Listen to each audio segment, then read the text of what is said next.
Hello, chào mọi người. Và anh em chúng tôi đang tiếp tục đi đào còn bò cáp. Rồi, sẽ đen nói mình đi đào cái gì đây? Chào mọi người nha, hiện tại mình rủ mấy anh em mình sẽ đi đào mấy con bò cáp với mọi người. Hiện tại hôm trước thì mình đào ở chỗ này thì rất là nhiều con bò cáp luôn. Bây giờ thì mình sẽ đi kiếm thử không biết còn hay không nhé mọi người. Con bò cáp hay là con bò cạp thế? Con bò cáp hay là con thì Cái con này thì anh em chúng tôi ở trong làng thì không có nha. Chỗ ở trong làng thì không có, nhưng mà nó sẽ đen nói ở trong làng sẽ đen rất là nhiều. Không biết con bò cát là cái con gì, nghe nó mà là nghe cái động vật này thì nó nghe nó ghê ghê quá. Sẽ đen nó là qua đào xong rồi nướng, sao nấu ăn ha.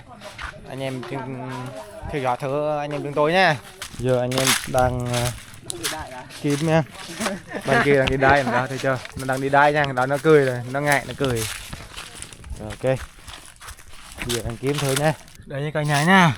Đây là cái lỗ nó nha. Đó, cái ổ này này, đó, hang nè. Nha, đây là cái hang đó nha, xịn sò lắm nha.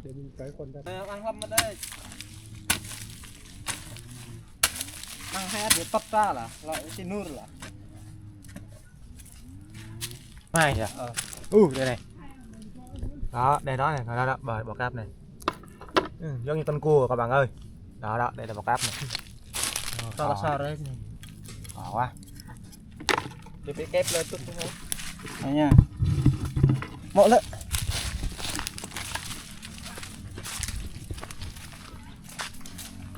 rồi đây mọi người, cả đời ra đi.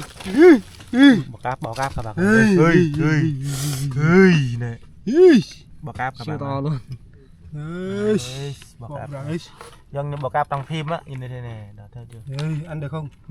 Sa mạc á, bò cáp sa mạc.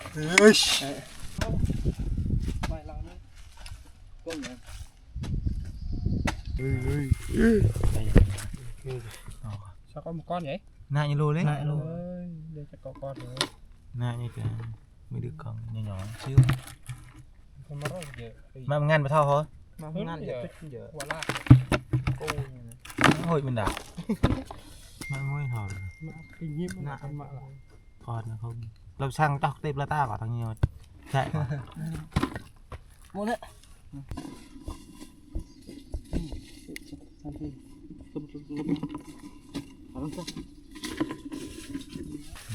Nó nha. Đơn giản.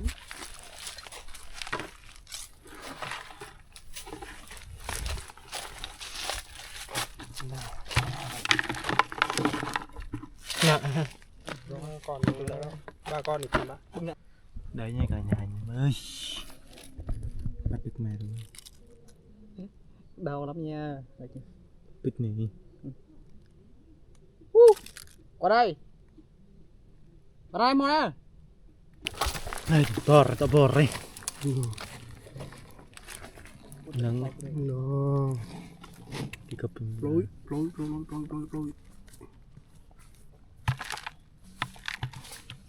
Nó Đi quay đi.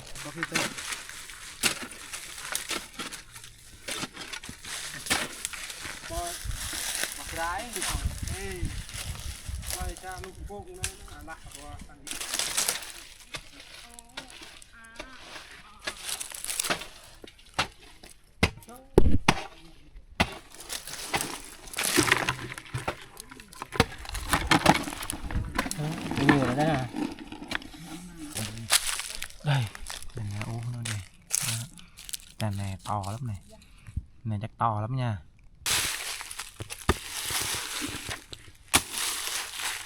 đây nha.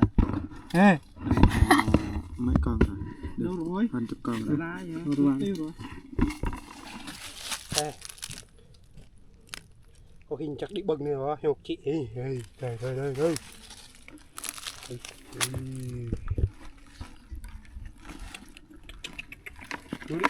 Vô đi. Một lận, hội trang.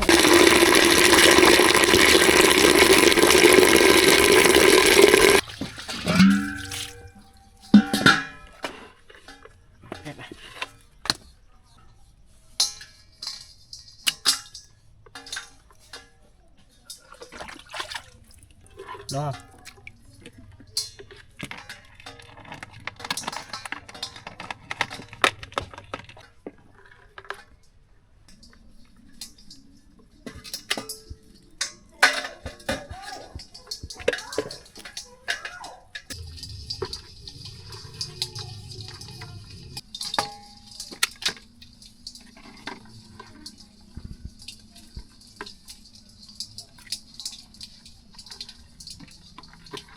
là vã là riêng không được chập mình to riêng cái chừng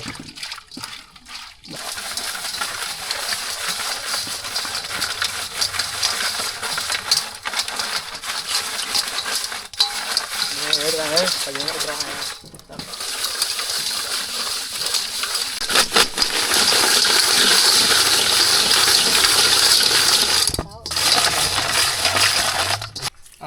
Cái này thì mình đã rửa xong rồi nha các bạn ơi. Bây giờ mình sẽ đi chế biến thôi. Đây là chúng tôi gọi là mùn chài nha. Đó. Đây là ta bưng Nên đã vừa rồi thôi. có xăng à. Đây.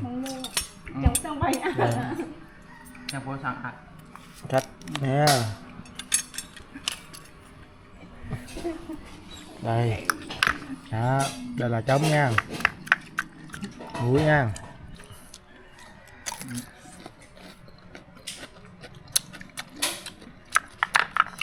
Mọc bừng à.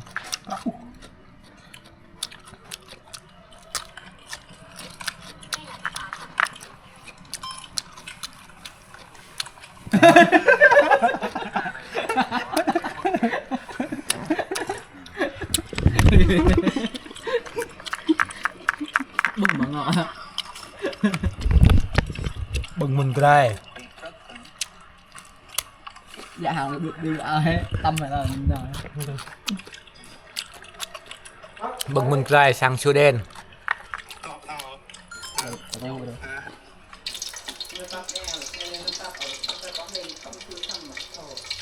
Trên có sờ bọc mình thành tìm tìm hay nhị chặt tình hệ đồng rồi.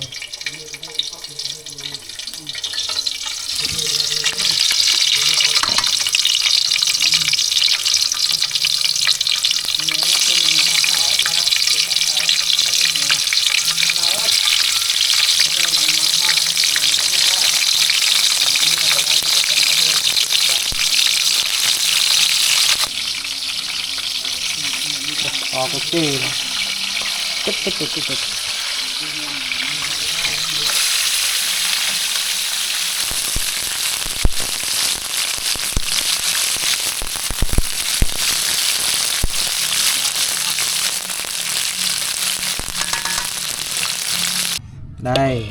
Đây là món ăn đã xong ha.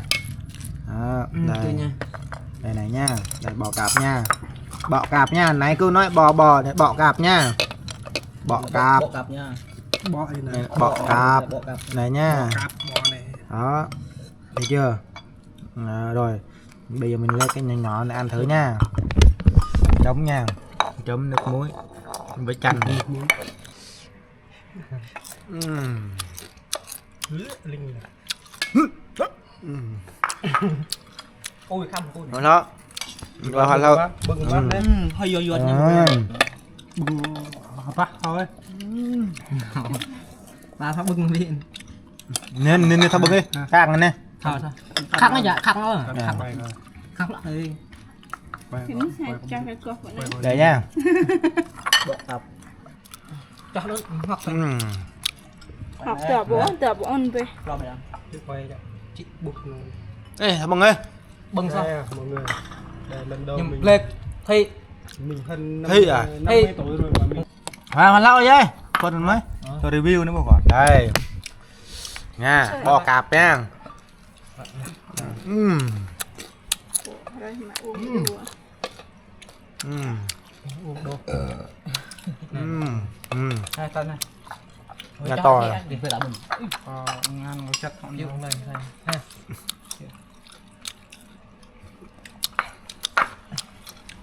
Đây lên. Chấm. có lẽ luôn Uống mục là cái Mình chất bụng e ha. Đây nha. Mọi người muốn ăn thì liên hệ với siêu điên nhau. Để mọi người đâu. Kiếm nhỏ nhỏ thôi, ăn cực lên. nhị bừng có cùng nha Đây, nhập tạp bụng đây nhiều giọt nữa lấy. năng chứ Đập phun nhẹ có phải chứ đập phun nâng nó. Bọc veo cái này hả? Bọc veo. Là cho bọc veo là cho bọc đau là. bột view bột có Hoặc là bọc veo nó. Nè. Vậy phải. Ngon quá. Nguyễn Ngon quá. này tướng đi đào cái này nhộn mà túi nhà không cho nhộn. Ngon luôn. Sợ ở đây là Đi phía kia. Em ngã không luôn mình đã. Toàn đi xe bóng hàng được 20. đây đi xe dạ cắt nhân ra là đi xe cắt sọn đấy là cây cắt Cái đèn đang lấy yêu.